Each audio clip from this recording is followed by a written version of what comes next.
여러분 안녕하세요. 오늘은 아들러에 대해서 마저 끝내겠습니다. 저번에 우월추구에 대해서 제가 죄송합니다. 이야기했죠. 우월추구는 동기라는 거 얘기했어요. 그러면 아들러에 양식이 하나 있어요. 양식이 뭐냐면 생활 양식이라는 게 있거든요. 생활 양식은 이거 알아둬야 돼요. 지배형, 획득형, 회피형, 사회적 유용성이 있는 거죠. 근데 이게 생활 양식의 지배 같은 경우는 사회적인 관심하고 활동 수준이 있거든요. 사회적인 관심하고 활동 수준이 있는데 지배형 같은 경우는 사회적 관심이 내려가고 활동 수준이 높으면 생기는 거예요. 이해하셨나요? 그래서 사회적 관심이 내려가고 활동 수준이 올라가면 그러니까 사회적인 관심 그때 기억하나 모르겠지만 공동체라고 그랬어요. 나 아닌 우리를 보는 거. 이런 나 아닌 우리를 보는 관심이 내려가고 이런 그냥 활동성, 사회 활동이라고 얘기할게요. 그런 게 높아가면은 뭐가 되냐면은 되게 공격성이 되는 거죠. 또 자기 주장 쪽이고 이거를 이야기할 때 이게 특징이고 부모의 양육 방식이 있는 거예요. 양육 방식에 의해서 이게 차이가 있는 거거든요. 양육을 굉장히 자녀를 지배해버리면 지배하는 방식, 통제하는 방식을 썼기 때문에 이런 활동이 생긴 거예요. 그래서 이 사람을 지배형이라고 얘기해요. 획득형은 뭐냐? 사회적 관심은 공동체적 관심은 바닥이고 활동 수준도 바닥인 사람. 이거는 의존한 성격이 강하죠. 부모님이 너무 과잉 보호를 위해서 이런 게 일어나는 거예요. 자, 회피형은 사회적 관심이 낮고 똑같아요. 활동성이 없는 거. 이러면 모든 문제를 다 회피해버려요. 이 부모님은 길을 꺾은 거죠.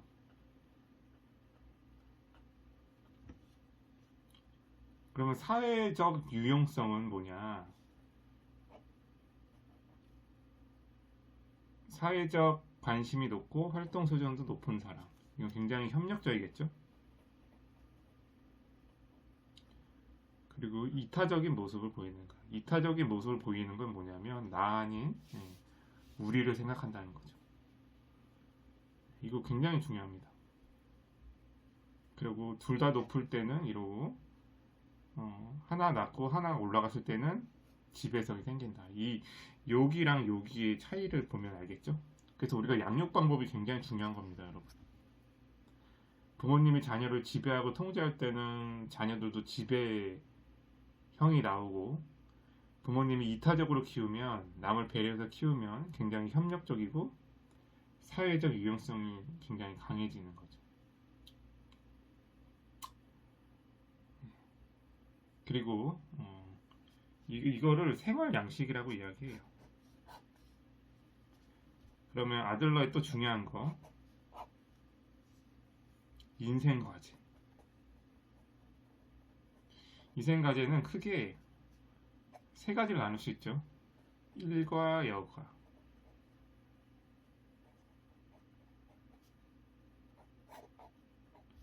두 번째는 우정, 사랑. 세 번째는 우정, 죄송합니다. 우정, 그다음 세 번째가 사랑. 우정을 하는 거는 사회적인 관계가 생각한 거고 사랑한다는 거는 결혼이겠죠. 아들러는 우리 인생에 이렇게 세 가지가 있다요. 그리고 추가적으로 영성이 있고 자기 지향성이 있어요. 이렇게 있다는 걸 여러분 알았으면 좋겠습니다. 자, 아들러는 끝. 여러분, 그 참고적으로 얘기하지만 일단은 우리는 이걸 배우고 있는 거예요. 뭐냐면 또 이 사람, 이 학자의 이론이 또 나올 거예요. 지금은 우리는 간단하게 기억이 안 나냐, 성격에 대한 심리학을 배우고 있는 거예요. 일단 성격 심리학을 먼저 배우고 그 다음에 추가적으로 이 이론에 대해서 이제 그 이론에 대해서 더 구체적으로 더 배울 거예요. 그러니까 일단은 우리가 계속 하고 있는 거랑 성격에 대한 심리학을 배우니까 이 이론이 뒤에 더 나올 거예요. 알고 계세요? 자, 그 다음에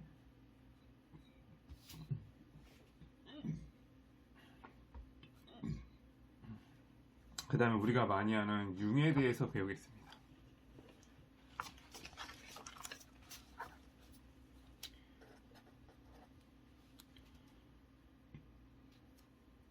융은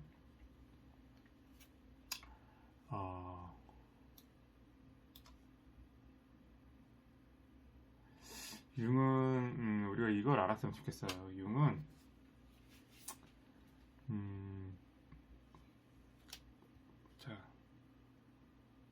융의 이제 심리 분석을 보면은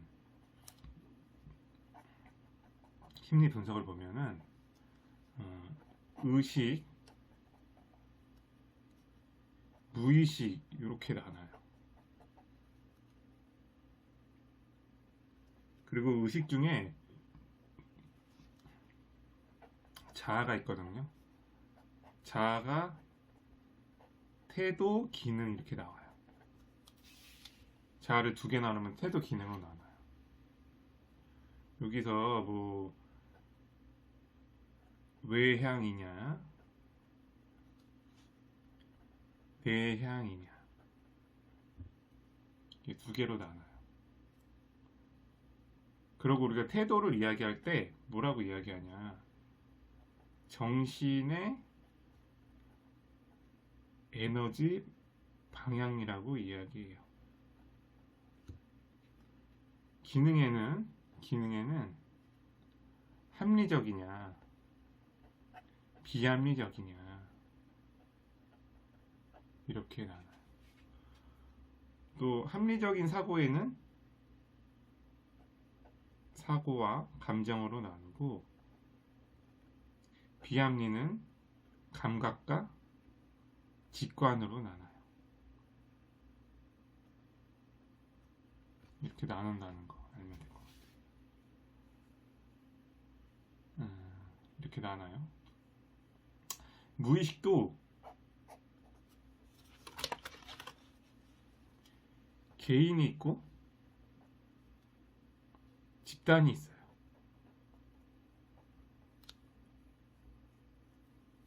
개인을 이야기할 땐 컴플렉스,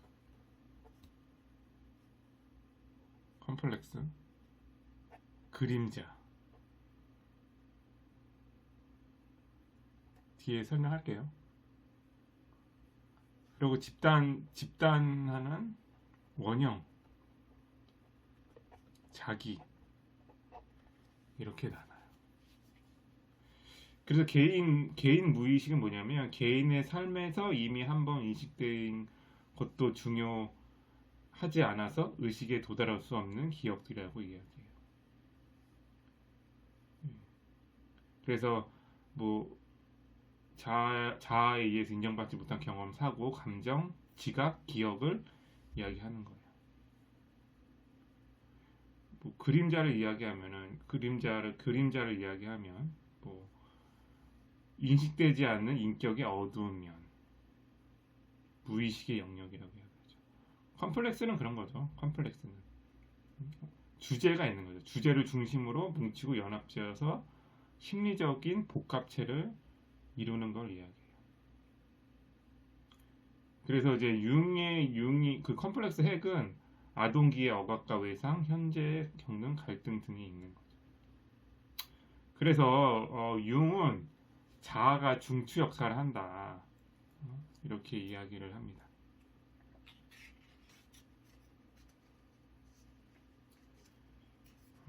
그리고 우리는 집단 무의식하고 개인 무의식의 차이로 보면은 집단 무의식을 먼저 보면은 인류의 전반적인 거예요.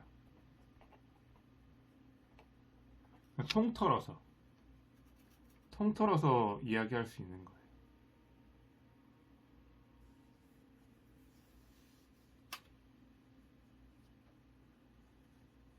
자, 이렇게 좀 크게 보고 좀 자세하게 나눠볼게요. 자, 그래서 우리는 그 자아를 좀 더 볼게요. 융의 자아. 자아는 의식의 주체입니다. 네, 그리고 의식의 문지기, 성격 집행자라고 볼 수 있는 거죠. 그래서 자아와 현실이 접촉이 될 때 우리는 의식태도 기능을 갖고 또 기능 유형의 분화가 생기고 페르소나가 발생된다는 겁니다.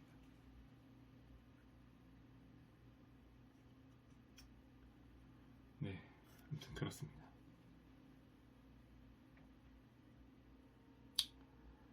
자, 우리가 이제 원형을 볼 건데 원형을 볼 거예요. 그러면 아까 개인 무의식에 나왔던 그림자는 뭐냐?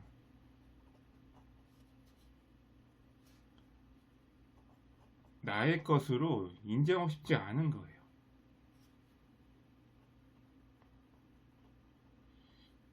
인정하고 싶지 않은 거예요. 그래서 이거를 다른 사람에게 투사한단 말이에요. 나의 것을 인정하고 싶지 않은 게 그런 거예요. 그래서 나의 어두운 면이 있어. 어두운 면이 있거든요. 예. 그거를 다른 사람에게 투사해버리는 거죠. 그래서 자아가 이상적으로 받아들이기에 열등하거나 부정적으로 인식해서 개인의 무의식에 억압해 놓는 거예요. 그래서 그 의식 바로 뒷면에 어둡고 열등한 인격을 의미하는 거죠. 자, 이런 거예요. 그리고 컴플렉스는 뭐냐? 뭐 컴플렉스나 예. 컴플렉스는 간단히 말하면 주제예요, 주제. 그래서 뭐 어떤 것에 강하게 집착한다, 뭐 이런 거 있죠. 그래서 뭐 단어 연상 검사 이런 거 있잖아요. 그런 게 컴플렉스를 발견할 수 있는 검사라는 거예요. 어떤 것에 굉장히 집착을 해요. 그렇게 보시면 됩니다. 그래서 다시 이야기하면 컴플렉스라는 것은 기억의 감정이 어떤 주제를 중심으로 뭉치고 연합되는 심리적인 복합체를 이야기하는 거죠. 자, 그리고 또 원형에 우리가 페르소나가 있어요. 페르소나를 우리는 가면이라고 이야기해요.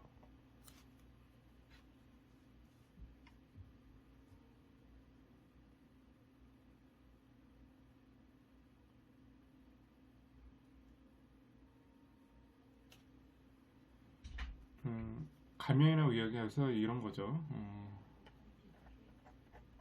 외부 세계 적응, 외부 세계 적응하는 거. 그러니까 이런 거죠. 우리가 가면을 쓰게 되면은 우리의 정확한 인격이 나오지 않죠. 예, 그래서 다른 사람과 관계하면서 좋은 인상을 주거나 자신을 은폐하는 거죠. 그러니까 결국은 외부 세계를 적응하는 거. 그 외부 세계의 역할, 기대라고 이야기할 수 있죠.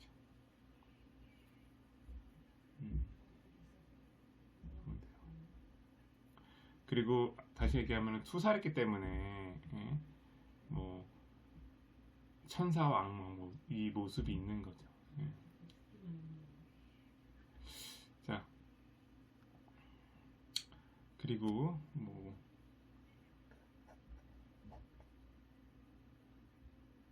아니마, 아니무스가 있어요.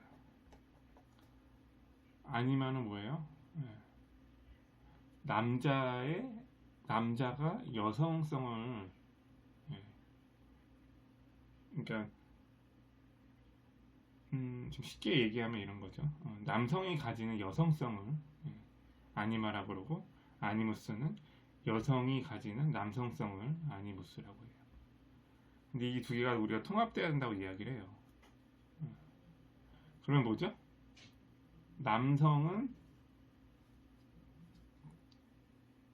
감성적이고 여성은 이성적이란 말이에요.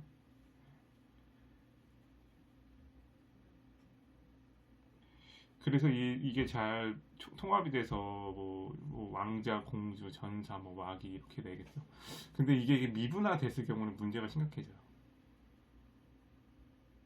그러니까 남성이 여성성을 갖는 건데 아니마가 근데 이게 굉장히 안 좋아지면은 그좀 되게 남성이 감성적으로 되는데 이게 굉장히 안 좋아지면 변덕이나 미성숙이 생기고 여자는 남성성이 강화되면서 고집과 독단이 생길 수 있는 안 좋은 영향이 생길 수 있다는 거예요. 자, 그리고 자기라는 게 있어요. 자기는 의식과 무의식 정신 전체를 중심으로 보는 거예요. 의식과 무의식을 포함한 정신의 중심을 자기라고 합니다. 이 정도만 알아도 될 것 같아요.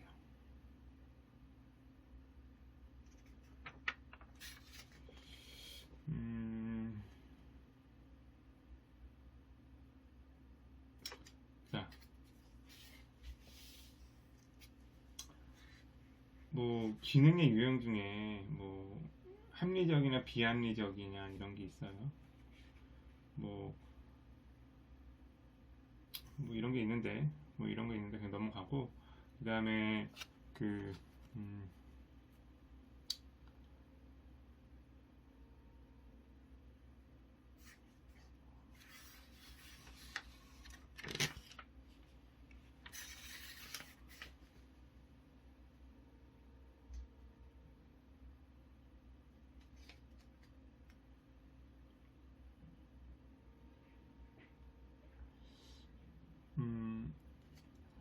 또 우리가 되게 중요한 게 뭐냐면 이제 개성화라는 게 있어요. 개성화.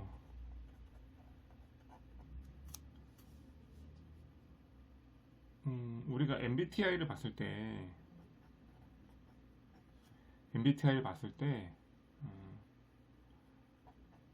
IS가 있고 이 반대로 NS가 있어요. 근데 이 개성화 우리가 이렇게 있는데 나는 예를 들어서 I가 높아. 근데 E가 낮죠. 그러면 굉장히 이게 어느 순간에 이게 높아지다가 이게 어느 순간에 안 될 때가 있어. 어느 내 중년의 위기가 오면은 안 될 때가 있다고. 근데 이게 치고 올라간단 말이야. 이런 게 있어요. 네. 그러니까 우리가 나는 IS JP다 예를 들어서 그러면 이게 항상 그거를 가지고 사는 게 아니라 어느 순간이 되면 통합이 된다는 거죠. 이가 어느 순간에 올라가요. 그래서 어렸을 때 한 검사랑 나이가 들어서 한 검사는 다를 수가 있어요. MBTI가. 그러니까 이게 어느 순간에 통합돼서 이제 다 좀 변할 수 있다는 거죠. 이걸 뭐 중년의 위기라고 해요.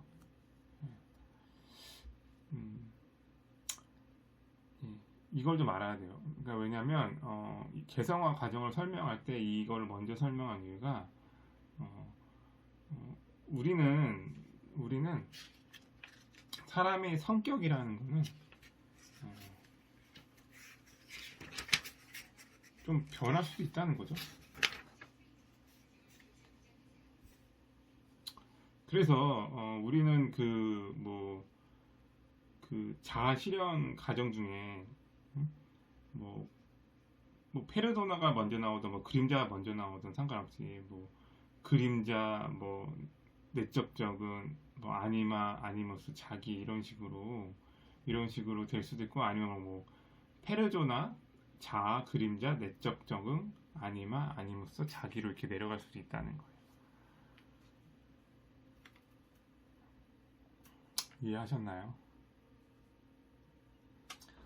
이제 개성화 과정을 가기 위해서 우린 이걸 좀 먼저 알았으면 좋겠어요. 이거 언젠가 변할 수 있다는 거죠. 예.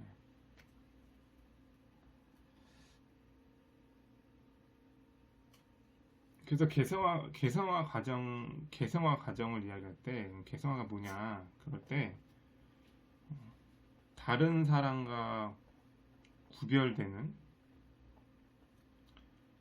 음, 자기만의 독특한 존재가 되는 거지. 이 개성화 과정은 그러니까 나답게 사는 거 있잖아. 자신답게 사는 거.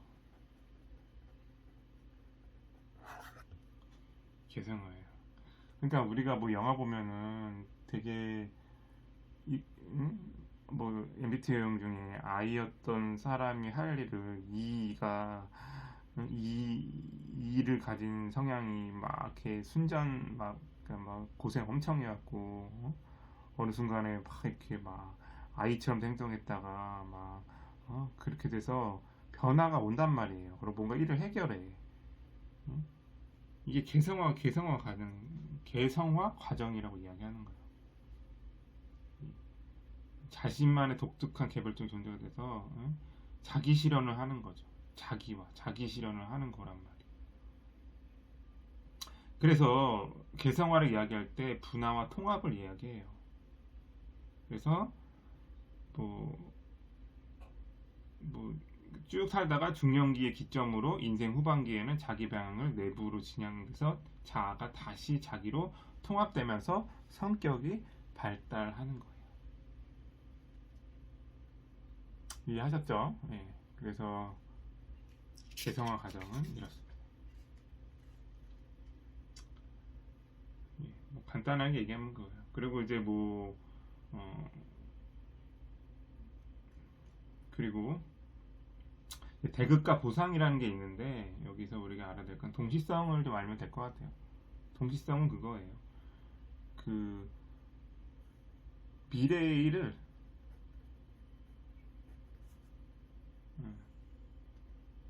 두 가지로 본다고 생각하면 돼요. 두 가지로. 동시에 볼 수 있다.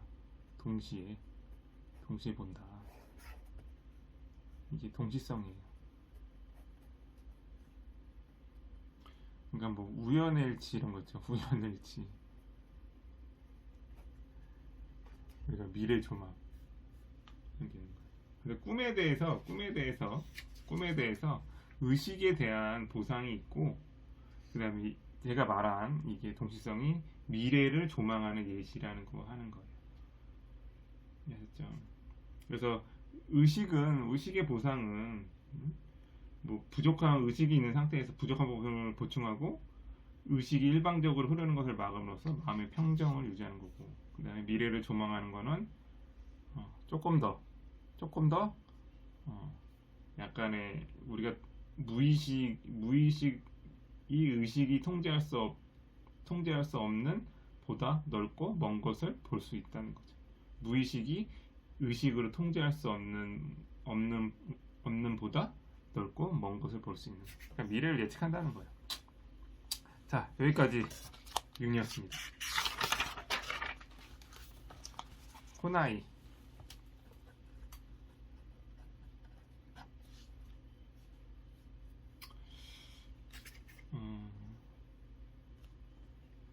호나이는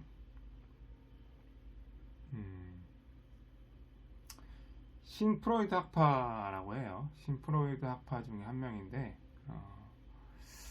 인간의 관계성에 대해서 이야기를 했어요. 그래서 인간은 관계적인 특성이 있다.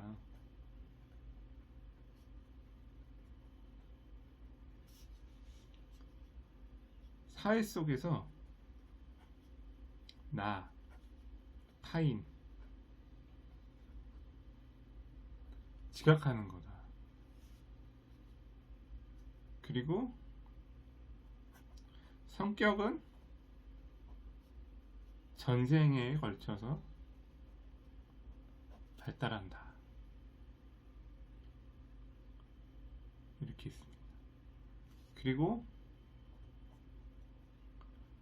우리에겐 기본 불안이 있고, 기본 불안이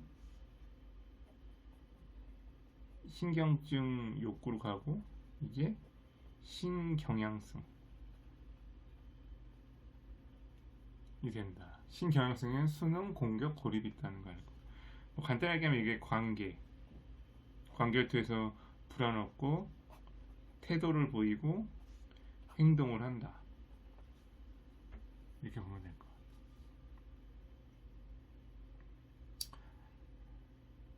자, 이렇게 알고 조금 더 깊게 배울게요. 여러분, 우리에게는 우리 불안 많이 하죠. 우리에게는 기본 불안이 있어요.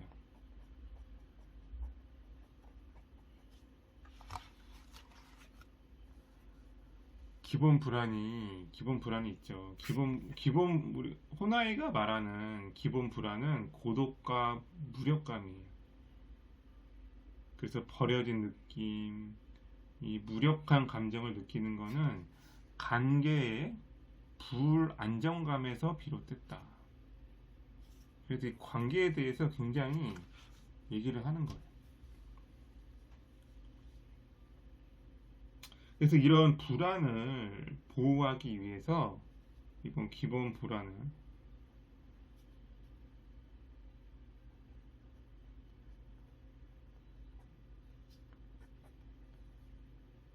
위해서 보호하기 위해서 세 가지를 해요. 상대방의 애정과 사랑을 확보하려고 하고, 복종하기도 하고, 힘을 키워서 하기도 하고, 관계를 끌어버리기도 해요. 서로에. 이렇게 한다는 거죠.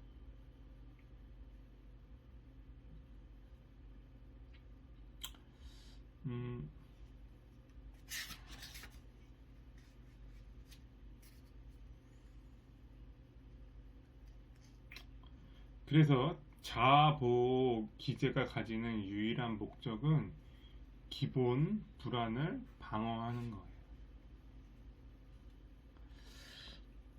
거예요. 신경증 경향성이 있는데, 아까 말한 수능, 공격, 고립인데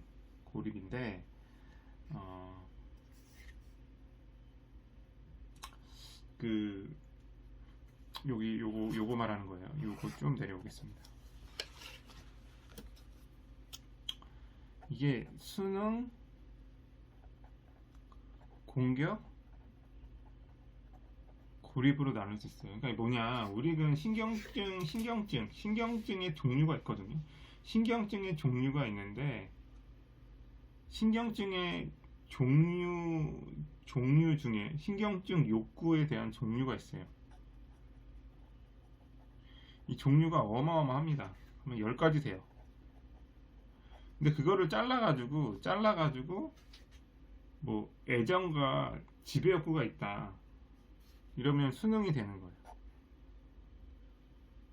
힘이 있다, 공격, 뭐 존중, 이런 게 합친다. 그럼 뭐 자아 충족 욕구, 완족 욕구, 생애 편협한 제한 욕구, 이런 거는 고립형이 있다, 이렇게 나눈 거예요. 근데 이거 저번 시간에 배웠던 아들러 보면은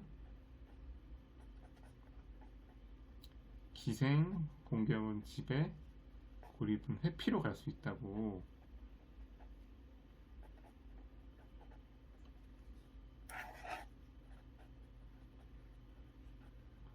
근거해서 이야기할 수 있다는 거.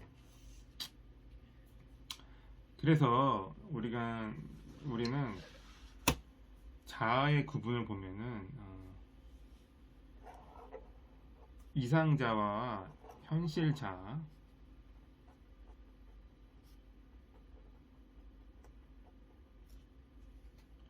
이상자와 현실자가 이렇게 되면은 신경증적이 되는 거예요. 굉장히 막 안 좋은 거죠. 정상적인 거는 이게 공통 분모가 많아야 된다. 이게 정상이라는 거예요. 이해하셨나요?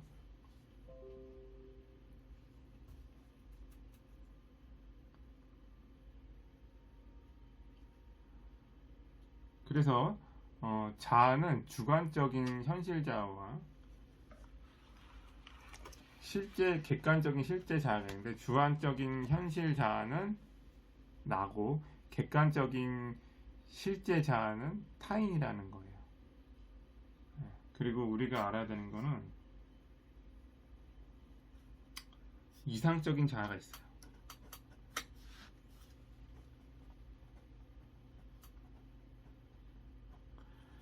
이상적인 자아는 이게 반드시 뭐뭐 해야 돼요. 우리가 이런 것 같아요. 이상과 현실에서 오는 괴리감이 있죠. 이 괴리감이 오면 우리는 무력해져요. 그러니까 내가 서울대학교 나왔어. 근데 2022년도 기준을 봤을 때 제가 서울대 나오지 않았어요. 예를 든 거예요. 어떤 사람이 서울대 나왔단 말이에요. S대를 나왔는데 지방대 나온 사람이 더 잘 살아. 얘가 훨씬 더 잘 산다고 했대요. 그러면 이 친구는 엄청난 괴리감이 빠지겠죠. 이 사람은 100억 벌어 1년에. 근데 이 사람은 한 달에 300 벌어. 동창인데 만났어. 그럼 굉장히 큰 괴리감이 빠르겠죠. 무기력감이 빠진단 말이야. 그렇게 되면 사람은 뭘 한다는 거죠? 영광의 추구를 한다는 거예요. 영광의 추구는 뭐냐면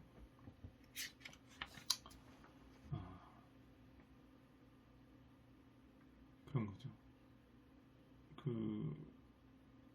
현실적으로 나는 더 높아져야 되는 거, 이런 거 있죠. 현실적 자기 경멸 태도를 취하면서 이상적 자기의 성취를 통해 영광의 추구를 각박하는 거죠. 근데 영광의 추구는 그거예요. 다시 쉽게 얘기하면 현실을 굉장히 부정하는 거예요. 그리고 이상적인 거, 뭐 도달하지 못할 거에 대해서 굉장히 거기에 대한 이상적 자기의 성취를 하는 거예요. 굉장히 강박적이 되는 거죠, 여러분. 얼마나 불쌍합니까? 그래서 이 이상적 추구를 우리는 당위성의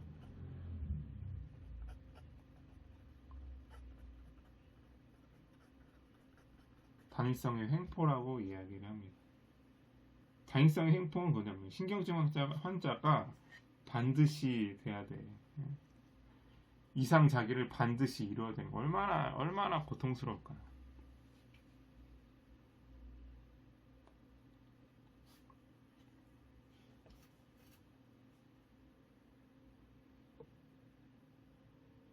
아무튼 그렇습니다.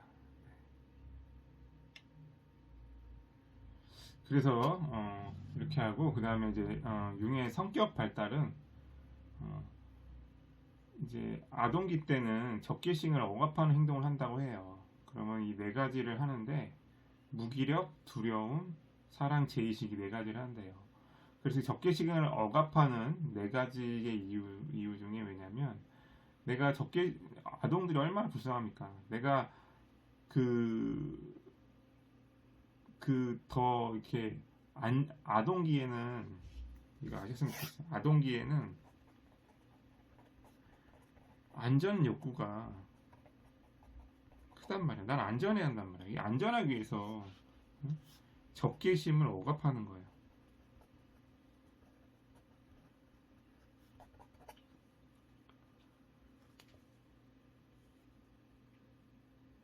그러면 이 친구가 네 가지를 하는데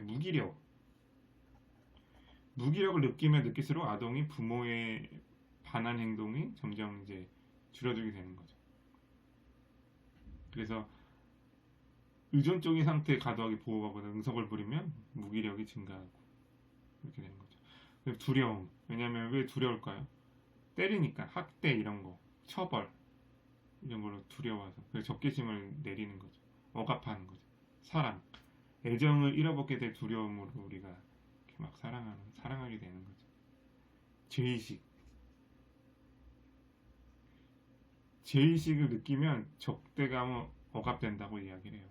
그래서 부모의 억압된 행동에 의해 야기되는 억압된 적대감은 안전에 대한 아동의 욕구를 해치고 기본적인 불안을 유발한다고 이야기합니다. 아동학대를 받은 친구들은 그래도 부모한테 간다 합니다. 어린 친구들은. 왜? 그래도 내가 사랑하는 부모니까.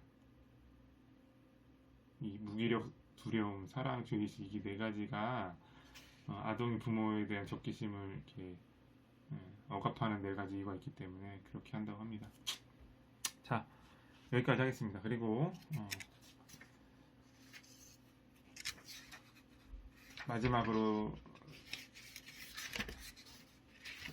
다 할 수 있나 모르겠지만 짧게 치고 나갈까요?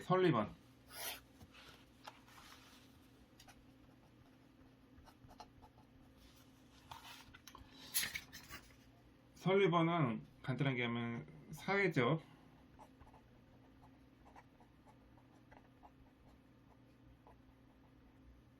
우리는 긴장하게 돼요. 긴장하면 사회적인 불안성이 있어가지고 합니다. 그래서 이거를 안전 추구를 하는 거예요. 그래서 이 대인관계에 대해서 이야기를 해요. 설리번은 대부분 대인관계예요. 대인관계에 대해서 우리가 이렇게 불안이 일어난다. 이렇게 이야기합니다.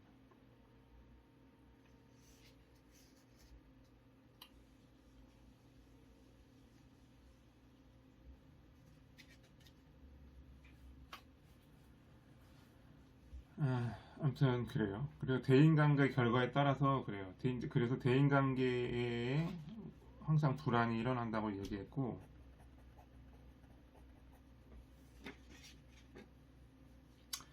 이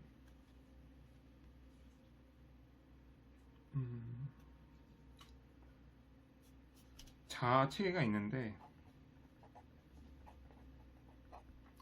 자아체계는 이런 거죠. 좋은 나, 나쁜 나 아닌 나 이렇게 돼 있죠. 나 아닌 나가 되겠죠. 좋은 나는 어머님이 안정감 있게 잘 이렇게 나를 키워준 거고 나쁜 나는 어머님이 불안정하게 감인방에 보인 거에 대해서 굉장히 그런 거죠. 나 아닌 나는 참을 수 없는 강렬한 불안을 경험하면서 자신의 건이 아닌 자신의 것이 아닌 것으로 거부된 자기가 표현된 거예요.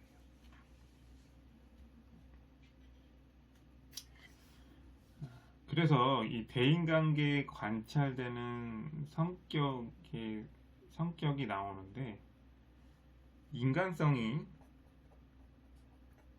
형성이 된 거예요. 그래서 인간성 형성이라고 이야기하면은 다른 개인이나 다른 사람에 대해 어떤 이미지를 형성하는 거죠.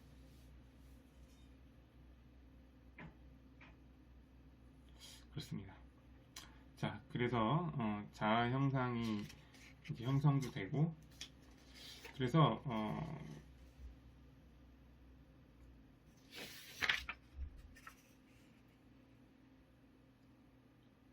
세 가지 자아체가 있고, 이제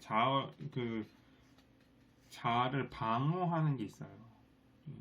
어떻게 보면은 이 불안을 좀 방어하는 거죠. 그래서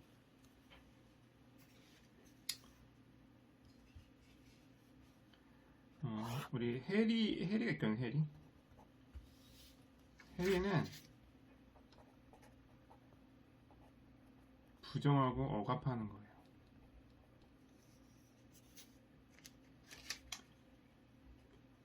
그리고 프로이드의 부정의 억압의 유사한 개념이에요.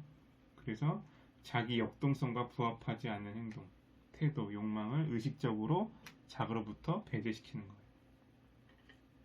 그래서 뭐 간단하게 하면 부정하고 억압하는 게 부정하고 억압하는 게 해리고, 그다음 제일 중요한 우리 병렬적 왜곡이 있어요.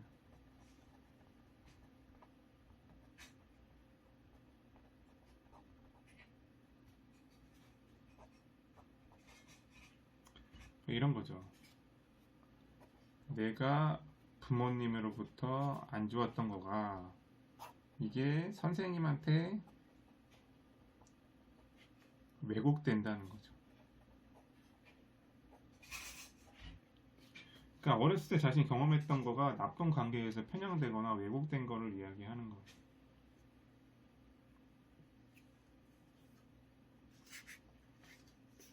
이거를 우리가 경험 양식으로 좀 볼 수 있거든요. 경험 양식. 경험 양식은 타인과 교류하는 방식을 이야기하는 거예요.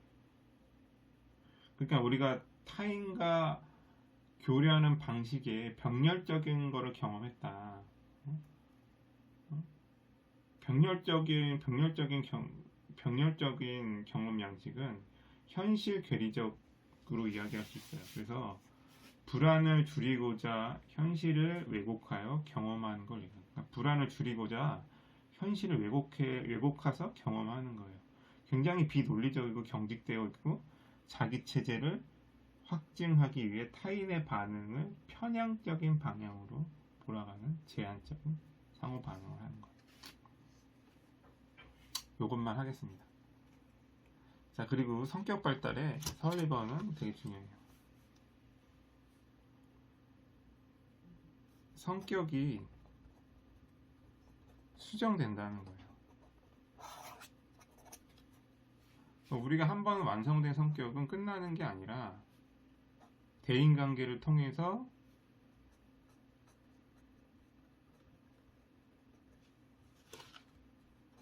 성격이 수정된다는 거 이렇게 알면 될 것 같습니다.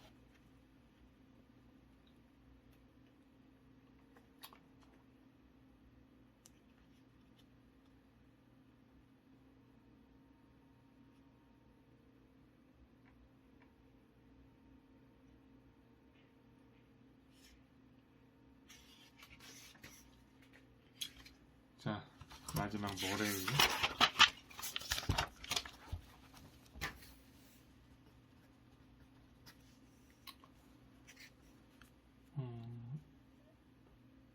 머레이는 이거예요. 우리가 결핍, 욕구, 동기, 행동. 그러니까 간단히 얘기하면은 며칠 굶었어. 음식을 먹어야 돼. 근데 며칠 굶었더니 음식을 먹어야 되는데 배고픈 동기가 생긴 거야. 그래서 가게 가서 맛있는 거 사 먹었어. 이런 거예요. 이해하셨나요? 이제 욕구 안에 압력이 있다는 거. 이런 게 있어요. 네, 그래서 우리가 욕구를 보면은 먼저 욕구를 볼게요. 욕구는 1차는 생리적, 2차는 심리,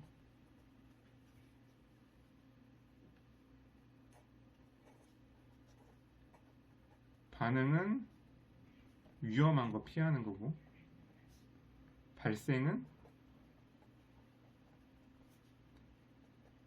대상과 상관없이 특별한 대상과 존재와 상관없이 발생할 수 있다는 거예요. 반응은 대상이 있어요. 차가 나한테 덮친단 말이야. 그걸 피한단 말이야. 근데 발생은 그런 게 아니에요. 대상과 상관없이. 이런 겁니다.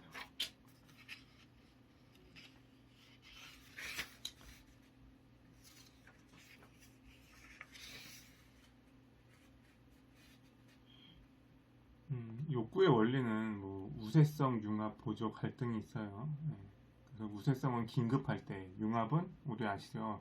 융합 교육을 많이 이야기합니다. 융합은 행동이 두 가지 이상이 될 때, 그러니까 뭐 봉사활동 나갔는데 애들을 잘 돌보는 것도 있지만 거기 교사들과 친해질 수 있는, 또 애들과 친밀함을 같이 볼 수 있는 융합이에요.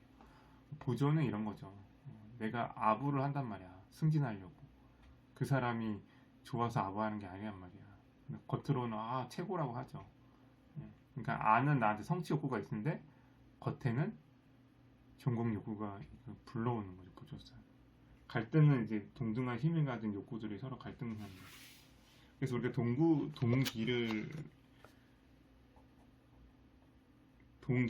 머리에 동기를 이야기할 때 욕구와 압력이 작용을 해서 동기를 유발하고 이게 행동이 된다. 알면 됩니다. 동기는 욕구와 행동 사이에 심리적으로 굉장히 영향을 미쳐. 그리고 행동 전에 일어날 수 있는 거죠. 자, 그래 동기는 세 가지 목표가 있어요. 세 가지가 있는데 목표 지향 때문에 행동을 유발하고 또 행동을 지속하게 해주고 에너지를 제공하고 행동을 조절하게 된다는 거 우리가 알면 좋을 것 같아요. 그리고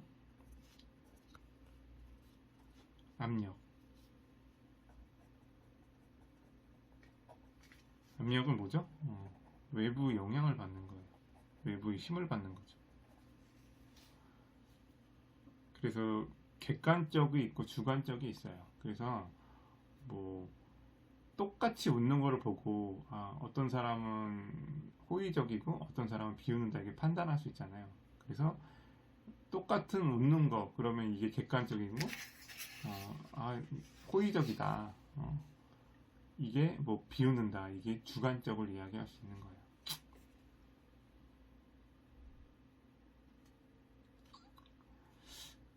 그리고 주제가 있어요. 주제는 뭐냐면 욕구와 압력이 상호 작용하는 거예요. 상호작용. 그래서 이게 주제를 만든다 이런 거예요. 그래서 뭐 어떤 친구가 이제 뭐 피아노를 잘 못 쳐가지고 뭐 어느 대회에서 떨어졌어. 그러면은 욕구는 이제 내가 성취하려는 거지만 뭔가 압력이라는 외부의 영향이 있었을 거잖아요. 그래서 그 원인을 분석해서 성공을 하겠다 이런 주제를 말하는 거죠. 그래서 이 주제가 평생 살아가면서 공통인 것이 그러니까 압력과 욕구가 결합된 주제는 평생 동안에 여러 형태로도 반복되고 통일 주제 이렇게 또 나올 수 있다는 거예요. 자, 여러분 오늘은 여기까지 하겠습니다. 고생하셨습니다.